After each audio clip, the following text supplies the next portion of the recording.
What do you mean the bank called about a loan I didn't sign for? I walked our kitchen and asked, holding my phone closer.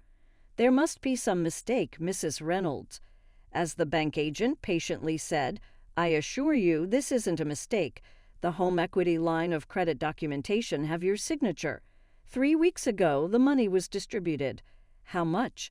I lowered my voice to a whisper. The loan amount was $375,000 against your property at 1842 Aspen Drive. There was a little tilt to the room. The value of our house, which we had restored over the course of 5 years using Victorian craftsmanship, was almost double that. However, I became extremely nauseated at the thought that someone had used it without my knowledge. I was able to say, I need to see those documents. I never signed anything. Obviously, you should visit the branch right away if you think this is fake. I'm 37-year-old Portland, Oregon-based interior designer Lillian Reynolds, and I specialize in restoring historic homes. Over the past 10 years, Heritage Revival, my firm, has established a strong reputation. I want the simple life I believed I had with my husband, Blake, in the house we had devoted our lives to. An apparent deception that jeopardizes all I've fought for is in my way. My house and business reputation are at jeopardy because someone falsified my signature on loan paperwork. Furthermore, the person I trust the most may be at fault, according to the nauseating suspicion that is growing inside of me. I met Blake while attending architecture school. He pursued commercial development while I concentrated on interior spaces. My attention to historical detail balanced his contemporary sensibilities, so we were a natural match. 5 years ago, when we discovered the rundown Victorian, we decided it would be our lifetime project, a home to start a family and eventually establish a life. I hung up the phone and went to our shared desktop computer to see if Blake had any financial paperwork on it. His email appeared on the screen, unattended and left open. He never done that. I noticed a preview of a communication. From Winters, Jasmine. Subject, Final Records. Friday is the planned closing date for the apartment. I'm eager to watch the look-on. That was the end of the preview. The mail had already been marked as read and relocated to another location that I couldn't find when I attempted to access it completely. Jasmine Winters was who? Which condo is closing? I heard Blake's key in the front door before I could do any more searching. I swiftly ended the email and looked at my husband of 8 years, observing his face as he walked in.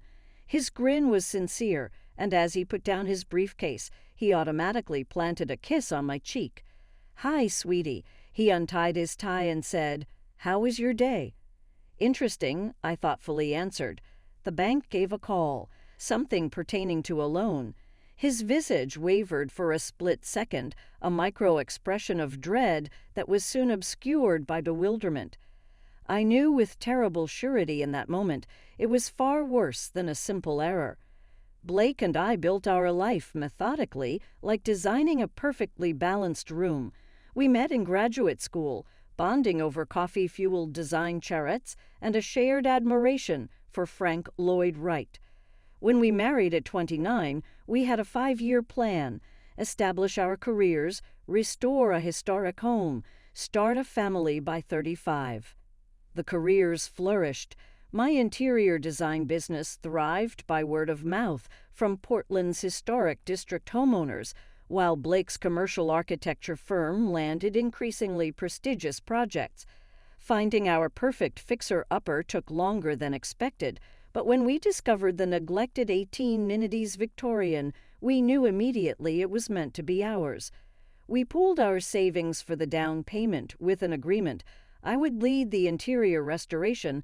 Blake would handle structural and external renovations. Weekends disappeared into stripping woodwork, refinishing floors, rewiring ancient electrical systems. Each restored inch represented our shared future. The family part of our plan proved more elusive. After 2 years of trying naturally, we underwent fertility treatments. The physical toll fell on me. daily hormone injections, invasive procedures, emotional devastation with each negative test.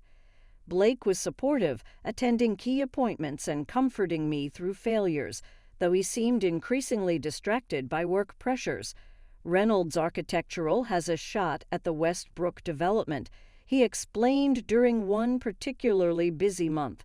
It would put us on the map regionally. I supported his ambition, often handling house projects alone while he worked late.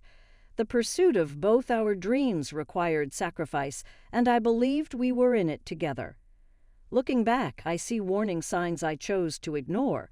The unexplained weekend site visits that left no mud on his boots, the sudden password protection on his phone. Credit card statements he insisted on handling personally, the decreasing physical intimacy attributed to stress and timing. I've always been the practical one. Blake often reminded me when questioned about financial decisions, "Trust me to handle this part." And I did trust him completely. When my design studio faced pandemic-related cancellations last year, Blake covered our mortgage for 3 months, waving away my concerns about repayment. "What's mine is yours," he'd said. Despite these reassurances, subtle shifts occurred. He began questioning my business expenses, suggesting my studio renovation had been extravagant. He proposed we delay our planned kitchen remodel, citing market uncertainty. When my sister Jennifer faced divorce after her husband's infidelity, Blake seemed oddly defensive of the cheating husband. "People are complicated," he argued during one discussion. "Nobody knows what happens inside a marriage except the people in it." The comment lingered uncomfortably, but I dismissed it as a philosophical difference rather than a personal revelation. When my business rebounded stronger than ever this year, Blake seemed both proud and somehow resentful of my success. "You've really come into your own," he said during our anniversary dinner last month, studying me with an expression I couldn't quite interpret. Sometimes I hardly recognized the woman I married. At the time, I took it as a compliment. Now, remembering the strange distance in his eyes, I wonder if it was actually a confession. "I have no idea what they're talking about," Blake said, maintaining eye contact as he poured himself a whiskey. "Probably a clerical error. I'll call them tomorrow." I nodded, watching him closely. In court testimony I'd once heard, liars often provide too much detail. Blake was giving me just enough concern without over-explanation. Either he was innocent or very practiced. "They mentioned a signature," I pressed. "My signature? That's impossible." He frowned, setting his glass down. "Unless, remember when we refinanced last year? Could it be related to that?" The refinance had been legitimate. Lower interest rate, no cash out. I'd signed those papers myself at the bank. This was completely different. They specifically said it was a new HELOC, opened 3 weeks ago. Blake's phone chimed. He glanced at it, then quickly turned it face down on the counter. "Well, it's definitely a mistake. Don't worry about it tonight. We'll sort it tomorrow." That night, sleep evaded me. Blake's even breathing beside me felt like another deception. When his phone chimed again with a text alert around midnight, he immediately woke and took it to the bathroom. The sliver of light under the door remained for nearly 15 minutes. The next morning, I arrived at the bank the moment it opened. The loan officer, Miss Kemp, seemed genuinely concerned as she retrieved the documents. "Here's the application and approval paperwork," she said, spreading several pages before me. "As you can see, both signatures are present." My husband's signature looked authentic. Mine was a reasonable approximation, but clearly forged. Certain loop patterns were wrong. The slant was too severe. "This isn't my signature," I said firmly. "I never saw these documents." Ms. Kemp's expression grew troubled. "Mrs. Reynolds, I processed this application myself. Your husband brought in the signed paperwork. He said you couldn't come because of work commitments. And you didn't verify." "Call me? Video confirmation?" "He's been a customer for years," she replied defensively, and we did call the number on file to confirm." "Which number?" She checked the application. The contact phone wasn't mine, but a number I didn't recognize. "I need to know where the money went," I said, my voice surprisingly steady despite the roiling in my stomach. Ms. Kemp hesitated. "I can't divulge that without. This is fraud involving my name and my property. Either you tell me or I call the police from this chair." She paled slightly, then turned to her computer. After several clicks, she said, "The funds were wire transferred to Northwest Escrow Services on April 12th. An escrow company, a property purchase. The condo closing from the email suddenly made sickening sense. As I left the bank, my phone buzzed with a text from an unknown number. "Viewing the property today. It's perfect. Thanks for making this happen for us. J." A message clearly not meant for me. J for Jasmine. I nearly called Blake to confront him, but stopped myself. Confronting him now, with only partial information, would give him time to construct explanations, hide evidence, maybe move the money again. Instead, I typed, "New phone. Who is this?" and waited. The response came quickly. "Very funny, Blake. It's Jasmine. Still meeting at the condo at 2. I stared at my phone, the final piece clicking into place. There was no mistake, no misunderstanding. While I'd been designing our dream home, my husband had been designing his escape with another woman, using our home equity to fund their love nest. My fingers hovered over the keyboard, trembling slightly. Part of me wanted to explode, to unleash years of accumulated trust in a volcanic text of rage and betrayal. But the designer in me, the planner, the visualizer, knew better. This required precision, not passion. I needed more information before deciding my next move. For now, I simply turned off my phone and drove to my studio, mind racing with implications and possibilities. One thing was certain, the life I thought I had was over. What came next would depend entirely on what I discovered in the coming hours. At my studio, I searched property records for recent transactions involving Northwest Escrow. Nothing under Blake's name appeared, but a pending sale to Jasmine Winters jumped out immediately, a 2-bedroom condo in the Pearl District for $368,000, almost exactly the loan amount. I needed proof connecting Blake to this purchase. Confronting him with suspicions would only yield denials. I needed evidence that would crumble his defenses, that would make lying futile. Around noon, I returned home, knowing Blake would be at a client meeting. Our shared desktop contained years of financial documents. Surely some trail existed. But when I attempted to access our cloud storage, the password had been changed. Likewise, our shared spreadsheets for household finances were suddenly not found. Blake was erasing his digital footprint. I called our accountant, Martin, with whom we filed taxes for years. "Lillian, perfect timing. I was about to call Blake back about the documentation for that investment property. Did he find the purchase agreement?" My breath caught. Investment property? The condo he mentioned buying as a rental. He called yesterday about how to structure it for tax purposes. Said it was your joint venture, right? I managed. "Can you remind me what he's already told you? I want to make sure we're aligned." Martin chuckled. "Not much. Just that you two purchased a condo as an investment, but he wanted it kept separate from your personal finances for some reason. I advised against it. Married filing jointly makes that complicated. He said he'd explain further when he brought the paperwork." "Thanks, Martin. I'll make sure he calls you back." So Blake was creating a paper trail of my involvement, establishing plausible deniability. If questioned, he could claim I knew about the condo all along. Desperate for answers, I drove to the property address.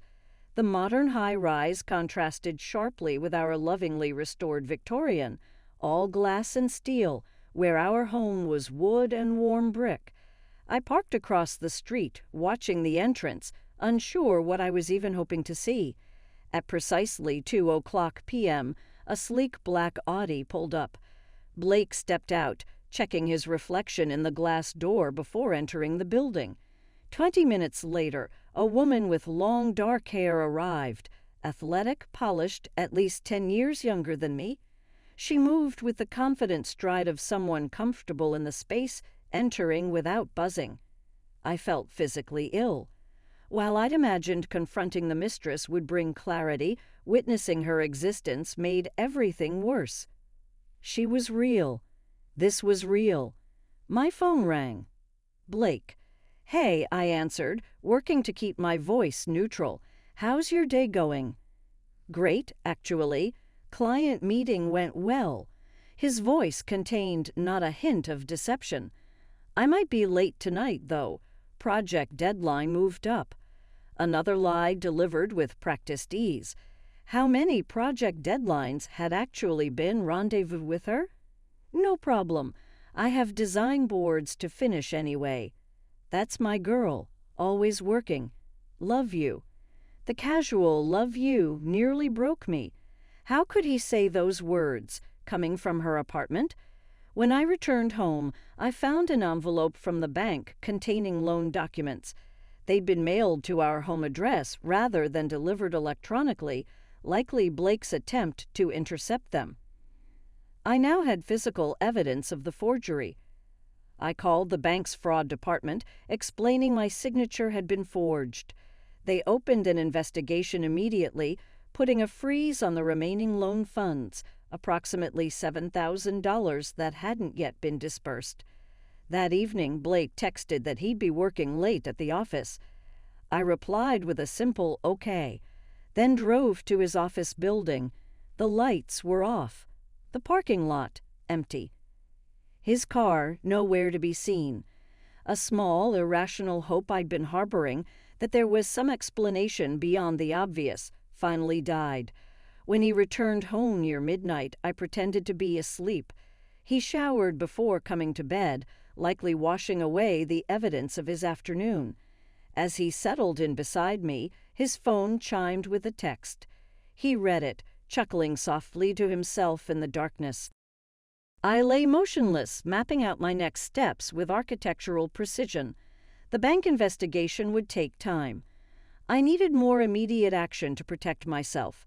First thing tomorrow, I would consult a divorce attorney, but not just any attorney.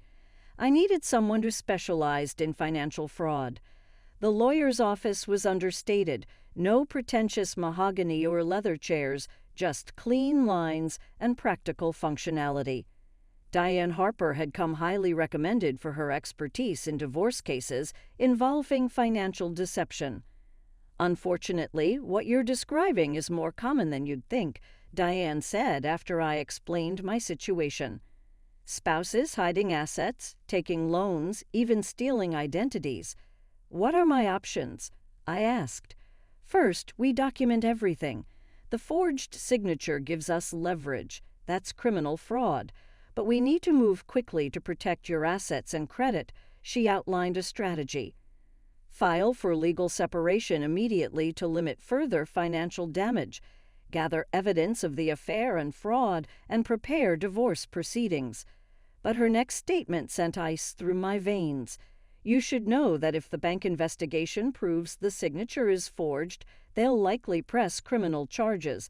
Your husband could face jail time." The thought of Blake in prison should have been satisfying, but it was simply another layer of surreality.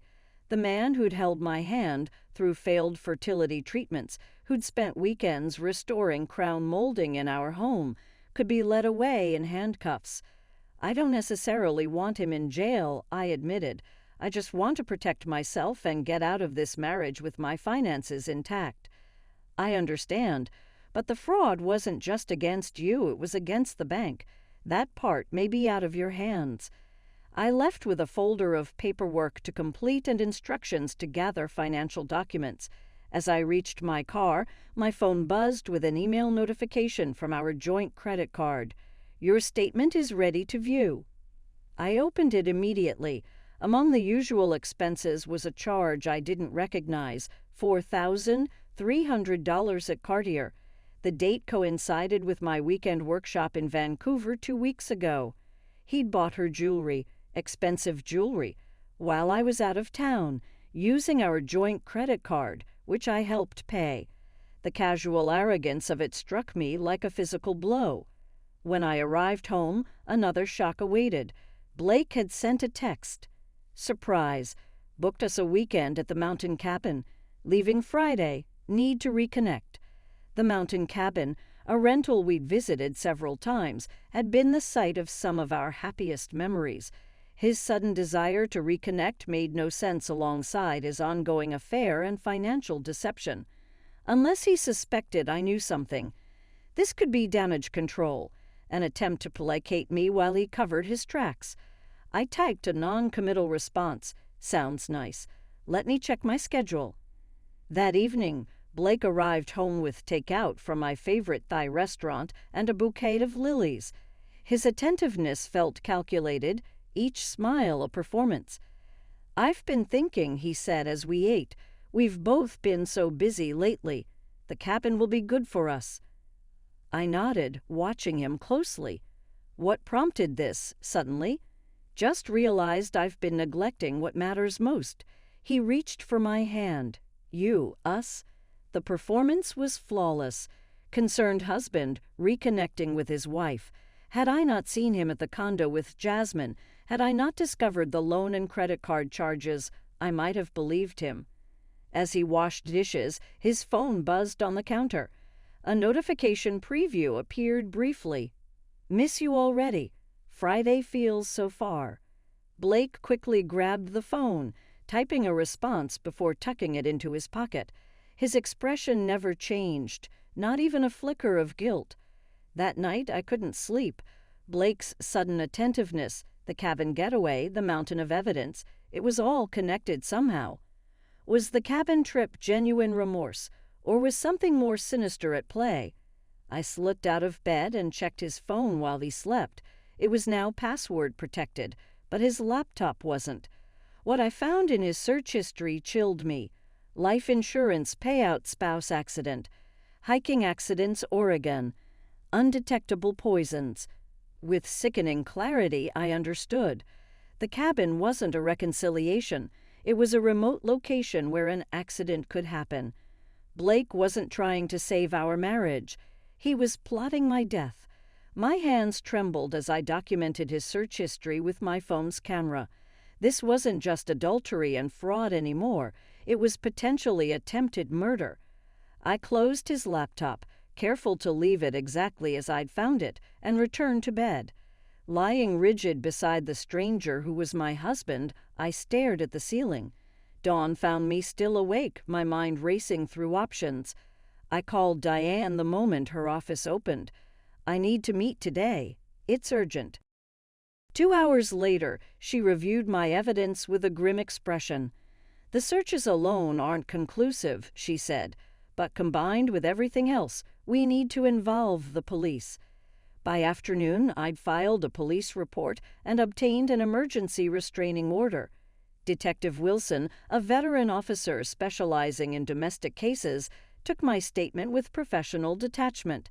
"We'll investigate the searches and monitor his activity," she assured me. "In the meantime, you shouldn't return home. Is there somewhere safe you can stay?" My sister Jennifer offered her guest room without hesitation. "That bastard," she muttered when I explained the situation. "I always thought Blake was too perfect." With the restraining order in place and the police notified, I felt marginally safer. But a new problem emerged. I needed access to our home to retrieve important documents and possessions, yet I couldn't risk encountering Blake. "I'll go with you," Jennifer volunteered. "We'll wait until he's at work." The plan seemed solid. Until Blake texted, "Working from home today. Missing you. Still thinking about our weekend getaway." He knew I'd discovered something. His home presence was strategic, preventing me from retrieving anything without confrontation. I needed a distraction to get him out of the house. After consideration, I texted, "Can we meet for lunch? Need to talk." Suggesting a restaurant 40 minutes away would give Jennifer and me enough time to enter the house, grab essentials, and leave before he could return. Sure, he responded immediately. Noon at Riverside Grill. Perfect. As expected, Blake left promptly at 11:20. Jennifer and I waited until his car disappeared before approaching our home. Using my key, we entered quickly, heading straight for the important documents in my office. Hurry, Jennifer urged, keeping watch by the window. Get what you need, and let's go. I gathered my passport, birth certificate, business documents, and irreplaceable family photos. In our bedroom, I retrieved the jewelry my grandmother had left me. Everything else could be replaced. As I passed Blake's office, a notification sound emanated from his desktop computer. Without thinking, I glanced at the screen and froze. A text message preview had appeared from Jasmine. Excited about our trip. She'll never figure it out, right? The cabin trip wasn't intended for me at all. It was for them. The searches about accidents and poison must have been for some other purpose, perhaps another aspect of his plan I hadn't yet uncovered. Lillian, we need to go, Jennifer called urgently. His car just turned onto the street. Panic surged. Blake had never intended to meet me for lunch. He'd seen through my ruse and circled back immediately.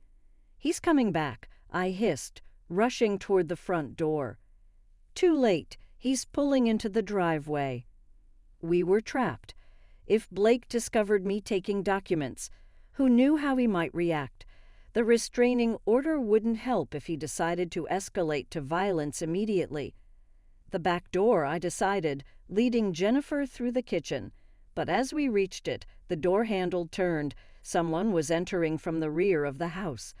Jennifer's eyes widened in alarm. I thought you said he lives alone. He does, I whispered. The back door opened to reveal a woman, Jasmine, carrying grocery bags as if she belonged there. She froze upon seeing us, shock evident on her face. Who are you? She demanded. What are you doing in our house? Our house. The casual possessiveness in her voice ignited something in me. This was my house, the one I'd restored room by room, the one with my name on the deed, the one they'd leveraged for their affair. Before I could respond, the front door opened. Blake called out, "Babe, you here already?" I grabbed Champagne 4. He rounded the corner and stopped abruptly, faced with an impossible tableau. His wife, his sister-in-law, and his mistress, all standing in the kitchen he'd promised to remodel for me years ago. For a long moment, nobody spoke. Then my phone buzzed with an incoming text from Blake's number. She'll never figure it out. A message clearly meant for Jasmine, sent to me by mistake. The text notification illuminated my phone screen for all to see. My sister glanced at it, then at me, her expression shifting from fear to indignation. "Wrong number, dear," I said, holding Blake's gaze as I typed the response. His phone chimed. The color drained from his face as he checked the message, realization dawning that he had just texted his secret to the very person he was hiding it from. "Lillian, I can explain," he began. "Let me help you," I interrupted, my voice eerily calm. "You forged my signature on a home equity loan for $375,000. You used that money to buy a condo for your girlfriend. You charged a $4,300 Cartier purchase to our joint credit card, and you researched ways to make my death look accidental." Jasmine's head snapped toward Blake. What is she talking about? What death? She's confused, Blake stammered. Lillian, you're not thinking clearly. The police have your search history, I continued, along with evidence of identity theft and bank fraud. There's a restraining order against you, which you're violating right now. As if on cue, sirens wailed in the distance. Detective Wilson had promised to drive by periodically to ensure my safety during document retrieval. Your things will be on the lawn in an hour, I said, my voice steady despite the adrenaline coursing through me. I've already changed the locks, the security system passwords, the garage door code. You can't just. I already have. I held up my phone, displaying photos of his search history. "Would you like me to forward these to Jasmine? To your parents? To your firm's partners?" The sirens grew louder. Blake's expression shifted from denial to desperation. His objection was feeble. "This is my house too," he said. "It's not, in fact. No more." I gave him the preliminary divorce application on adultery and fraud grounds, which was in my folder. "You'll be served officially tomorrow, but consider this a preview." A cruiser of police arrived, and Jennifer opened the front door. With her hand comfortably resting on her holstered firearm, Detective Wilson emerged. She called, "Everything okay, Mrs. Reynolds?" My response was, "Mr. Reynolds was just leaving. Permanently." As promised, exactly 1 hour later, Blake's possessions were on our front yard. Jennifer and I worked systematically, packing his pricey architectural books, organizing his wardrobe, and neatly storing his pricey devices. Curiosity triumphed over prudence as neighbors observed from porches and windows. As soon as the cops came, Jasmine ran away. Following a heated exchange with Detective Wilson, Blake had left with a warning. If he broke the restraining order once more, he would be jailed. When we were done, he came back, standing helplessly next to his BMW, while people rummaged through his life's belongings scattered over the yard. When he called, "You've made your point. Can we please talk about this like adults?" I tossed his monogrammed robe atop the expanding pile without replying. "This isn't fair," he repeated. "That loan was for us, for our future." Our future. At last I looked up at him. "Which section?" "That part when I get killed in a hiking mishap, or when you bring your girlfriend to live with me." His face twisted. "Everything is being twisted by you. I never." "Blake, save it for your lawyer. You'll require an excellent one." The divorce was completed 6 months later. Criminal charges followed the bank's fraud investigation, which produced indisputable proof of Blake's dishonesty. He agreed to a plea bargain that included probation, monetary reparations, and a permanent stain on his record rather than risk a trial. His architecture firm requested his departure since they didn't want to be associated with any scandal. To pay back the bank, the condo that was bought with the bogus loan was sold. After the sale, Blake was left to bear the entire outstanding debt, which was close to $60,000. He just had his BMW and the clothing on his back after the marriage ended. What about me? I maintained the house, rid it of him, and redecorated it just the way I wanted it. My company flourished as customers sought my help in remodeling areas, following life's unforeseen renovations after hearing tidbits of my narrative. As I stood in my newly remodeled living room, I became aware that Blake had unintentionally given me a present. He had made me construct something stronger by trying to demolish what we had created, a life that I had created myself and was backed by the knowledge that comes from surviving betrayal and coming out on top. And I would never give my foundation to somebody who could compromise it again. I had clear vision, meticulous preparation, and solid foundations for whatever I constructed next. That's what skilled designers do, after all.